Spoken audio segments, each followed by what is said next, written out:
श्रियकान्ताय कल्याणनिधये निधयेतिनाम् श्रीवेङ्कटनिवासाय श्रीनिवासाय मङ्गलम् लक्ष्मी सविभ्रमालोक सुभ्रूविभ्रमचक्षुषे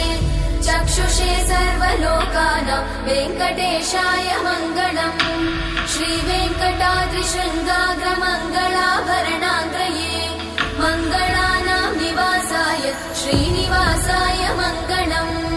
सर्वावयव सौन्दर्य सम्पदा सर्वचेतसां सदा सम्मोहनायास्तु वेङ्कटेशाय मङ्गलम् नित्याय निरवध्याय सत्यानन्दचिदात्मने सर्वान्तरात्मने श्रीमद् वेङ्कटेशाय मङ्गलम्